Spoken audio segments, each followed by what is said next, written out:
Alright, so now that we have a working program, let's take some steps to make the code a little bit more, a little cleaner, a little bit more efficient. So first of all, something that bothered me while we were doing this is I hard-coded in this value of 1920. Let's see how we could get that.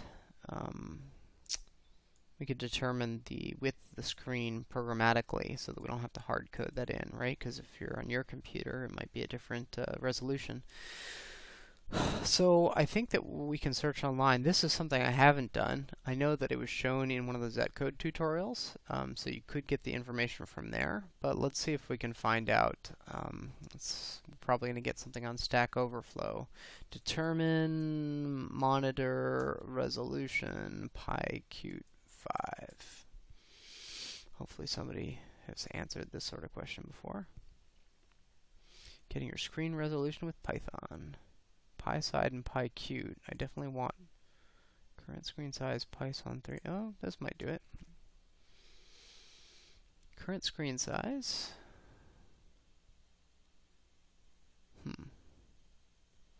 So they're asking a question about GDK. They want an alternative that's Qt 5. They say Python 3. I'm going to guess the results will work in Python 2 as well. Qt widgets, Qt desktop widget, screen geometry.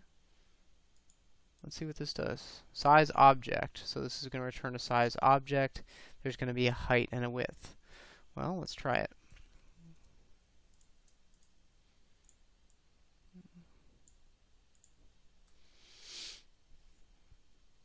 So I don't want that. I want Qt desktop widget. I'll import that.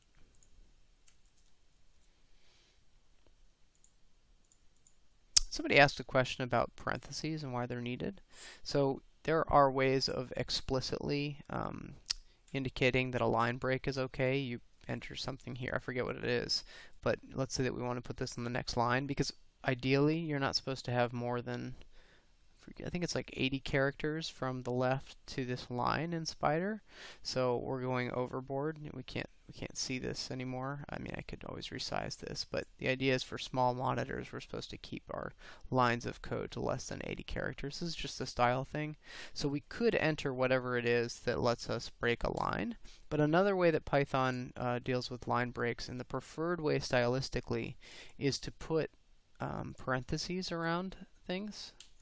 And then that allows us to break at commas. So when I press enter, it recognizes that it's only going to wrap, or it's going to start the next line where the parentheses started. So this is the preferred way of breaking lines on an import, is putting them in parentheses. So that's why, well, that's an aside. Okay, size object. Let's play with this thing. Size object, I think it told us that we could get its width.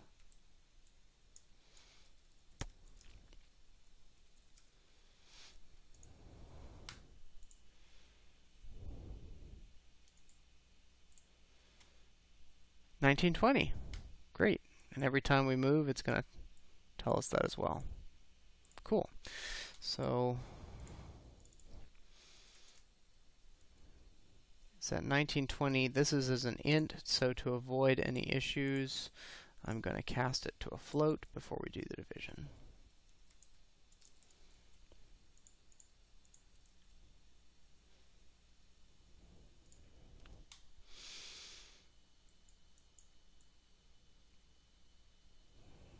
Same behavior as before, but now it should work on different resolution monitors. Alright. So that's that. I also don't like the fact that we have 3 separate methods here, and we've got all this set up, copying and pasting code.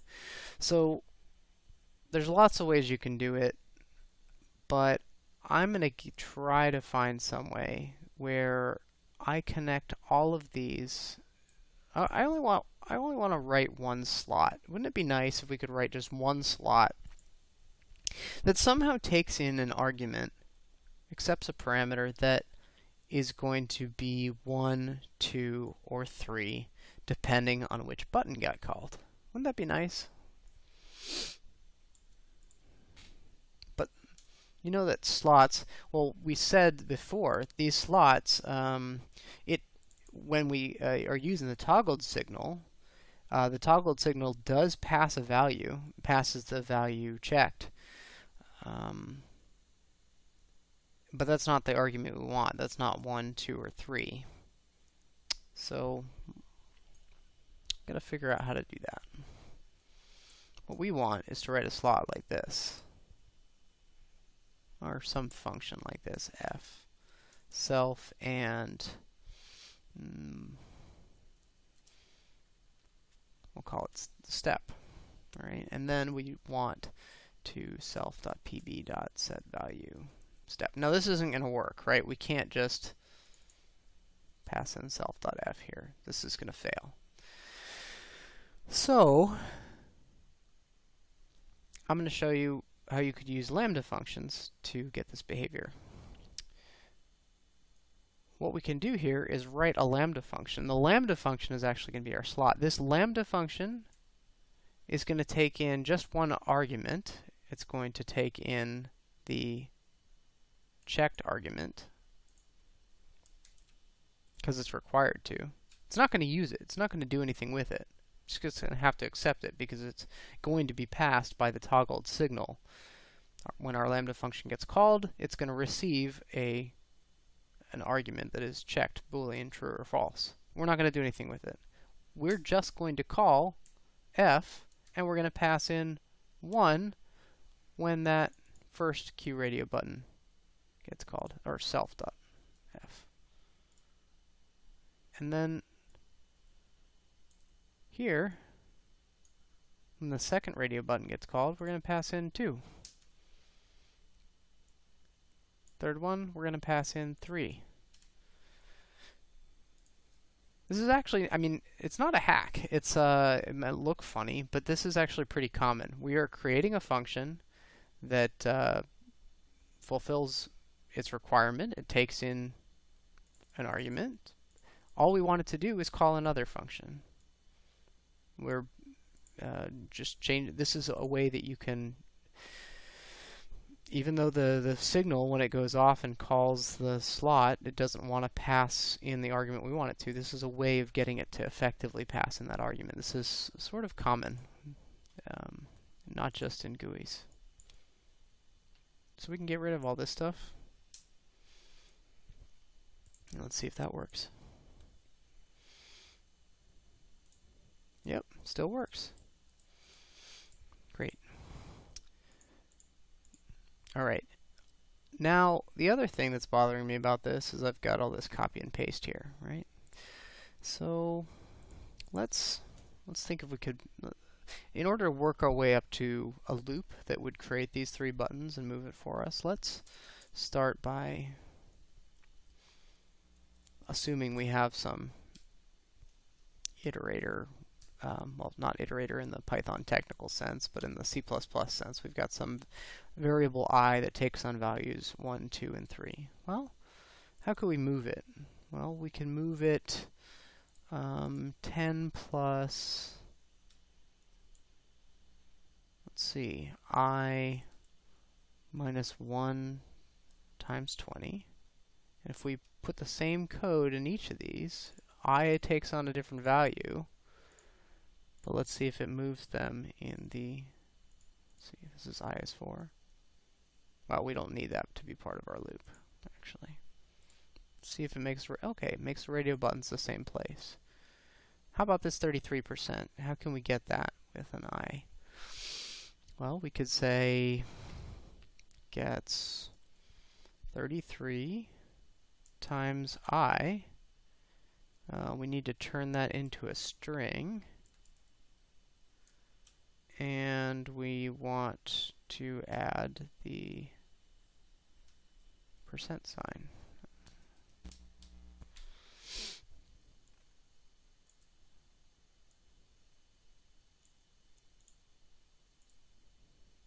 Yep. Okay. Oh, except for this one here.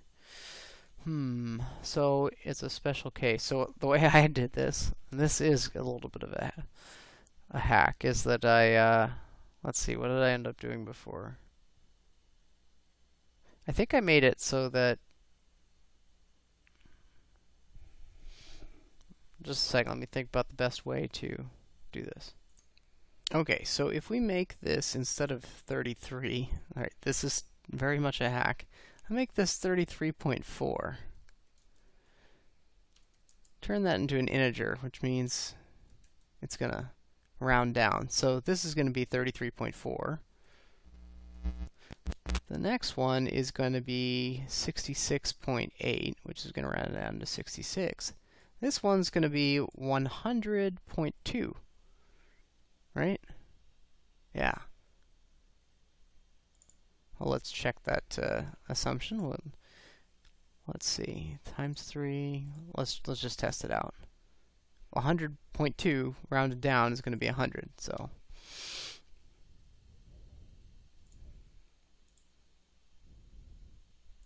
Yep, it got, yeah, there we go. There's 100%. Okay, so I did something like this in my original solution. And this is a bit of a hack. But what is this going to let us do? Is we could write a for loop now. For I in range 1, 2, 3.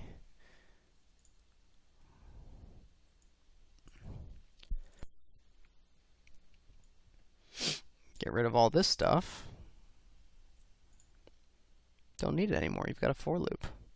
Oh, one more thing. What do we need to do? Self.rb element I. Let's append. Sorry, let's create self.rb's a list, and we'll append a radio button to it. And then RB's element I, our ith radio button. So we're storing them in a list instead. Just so if we did need to modify them later, we could. Let's see if that works. List index out of range. That's because, it's going to be I minus 1, because I is plus 1. Is it going to crash on me? Nope. Oh, it doesn't show up here. What's going on? Oh, from 1 to 3, we need to be from 1 to 4, so that I will take on values 1, 2, and 3. Or would it be more convenient if I made, well, it doesn't matter. Yep, there we go. Now, I'm going to run into a problem here. When I click this, it's going to go all the way up. Oh, no. Okay, it's going to be everything is stuck at 33. Oh, that's because I didn't make this an I, but watch what happens when I make that I. So you think, oh, well, the first time it goes through, I is going to be 1, and so the second time it goes through, I is going to be 2, and so for the second button, when it gets toggled, it's going to pass in the value 2, and etc. No, that's not how it works. Let's see, where do we make the mistake, right? Let's undo this stuff for a second. Let's go back to the code we had before. Let's see if we can just put in I here. All right, let's make sure we've got back to where we want it to be. Oh, get rid of that. Okay, so this code works. What if we put I here? You think? Or we're just replacing the number 1 with the variable I, right?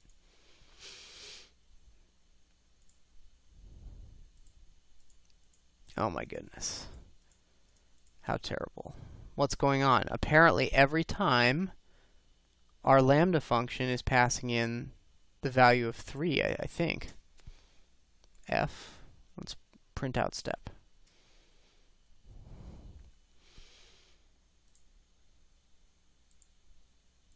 It's passing in 3 every time. What's going on here? Like, all we changed is from the integer to a variable.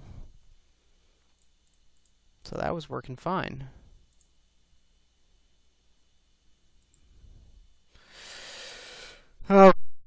So it has to do with the fact that I is a reference to an object. And even though that it is kind of a funny thing, and I haven't thought through exactly why this is going on, but you can find references about it. Maybe I'll post one in the comments in the video because I don't want to find it right now. But it has to do with the fact that I is I think it has to do with the fact that I is a reference to an object, and when the lambda function when you create it, it doesn't take the value out of I, right? It's still just they're all referring to I, and only when the lambda function is actually evaluated does it actually go and look at what is at the other end of I, and by that point I is 3, regardless of which one. So we're not copying the value out of I and making the lambda function out of that. We have a reference to this object that is going to be 3 by the time that any of this code actually, ends up happening. So one way around it is to, you gotta remember this, just a second. Okay, the way to get around it, and this is a bit of a hack as well, I found this in a reference online, is to make another argument that we're going to call I. You don't have to have the same, it could be j, and this could be j. But we're going to copy the value from I into this. And I think you might remember this, the default values, this gets evaluated only once. It has something to do with that, the fact that it's getting evaluated. So you're copying the value of I, it's creating a copy here. And so this is what we can end up doing. So you could just call it I instead of this other letter j. And magically,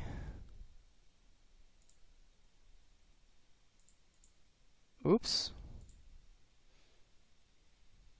j is not defined. Oops, my bad. Alright, so that's recovered now. Let's run it and see if now it does work. Alright, so everything's working now. So I think that we can now roll everything back into a loop. So get rid of that. Get that back. We need to self dot radio buttons empty list. We're going to append to that list.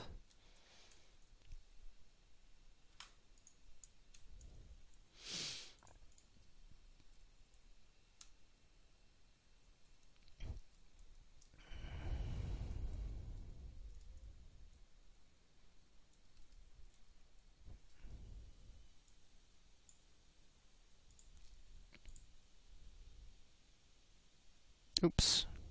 What do we do? Oh, gosh. That again.